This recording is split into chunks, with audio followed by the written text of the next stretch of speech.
रात की ठंडी हवा खेतों के बीच से गुजर रही थी।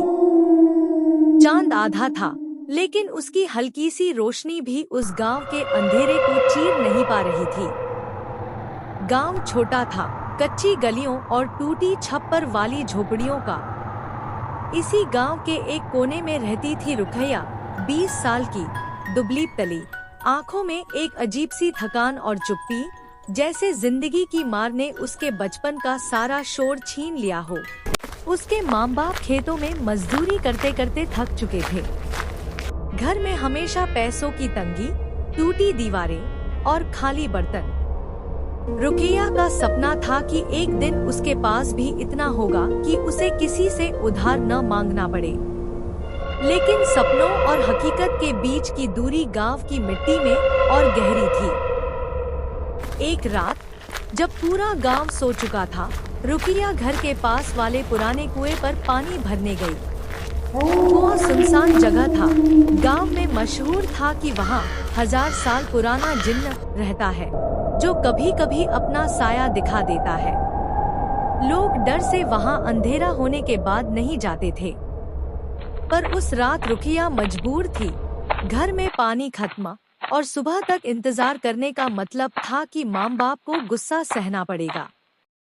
वो रस्सी से बाल्टी डाल रही थी, तभी अचानक हवा का झोंका आया। कुएं का पानी अजीब ढंग से लहराने लगा। पीछे से एक धीमी, भारी आवाज आई। रुकैया के हाथ कांप गए, लेकिन पैर जैसे जमीन में गड़ गए। आवाज फिर आई।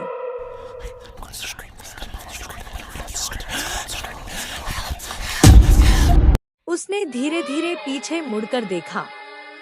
अंधेरे में एक ऊंची, धुंधली सी परछाई खड़ी थी। चेहरा साफ नहीं दिख रहा था, पर 2 चमकती हुई आंखें हवा में तैर रही थी। यही जिन्न था। पहले तो डर से उसका गला सूख गया, पर उस आवाज में एक अजीब सी मिठास थी। जिन्न ने कहा कि वो सदियों से इंसानों को देखता आया है, लेकिन रुकैया को उसने अलग पाया।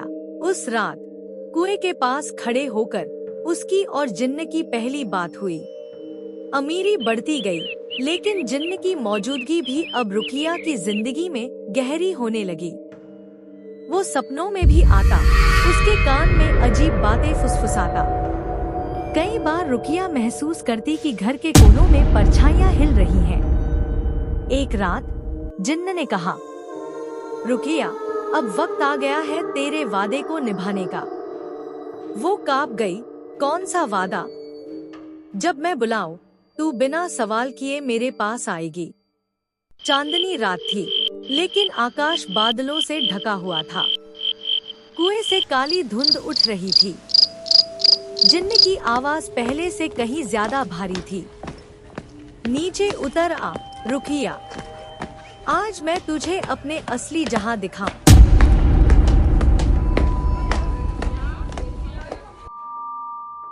कुएं का पानी उबलने लगा और भीतर से सुनहरी चमक उठी, जैसे नीचे खजाने का समंदर हो। जिन्न की आंखें चमक रही थी। देख, जितना चाहे ले ले, लेकिन एक बार मेरे साथ चल। रुकैया का दिल लालच और डर के बीच झूल रहा था। उसने नीचे झांका और अचानक उस सोने की चमक के बीच उसे अनगिनत हाथ दिखे, काले, सड़े हुए, जो किसी और की लाशों से जुड़े थे। जिन्न मुस्कुराया। ये सब वो लोग हैं जिन्होंने मुझसे वादा किया था। अब तेरी बारी है। रुकैया चीख पड़ी, लेकिन उसके पैर फिसल गए और वो कुएं में गिर गई। अगले दिन गांव वाले कुएं के पास जुटे। पानी का रंग काला था और उस पर एक अजीब सी चमक तैर रही थी। रुकैया कहीं नहीं मिली। बुजुर्ग धीरे धीरे फुसफुसा रहे थे, ये वही जिन्न है जो पहले भी कई लोगों को अमीर बनाकर ले गया। सोना तो देता है, लेकिन कीमत उनकी रूह होती है। उसके घर में रखा सोना भी रातों रात काले पत्थरों में बदल चुका था। और कहते हैं, आज भी आधी रात के बाद अगर कोई उस कुएं के पास जाए, तो पानी में एक लड़की की परछाई दिखती है, जो धीरे से कहती है, तू भी अमीर बनना चाहता है?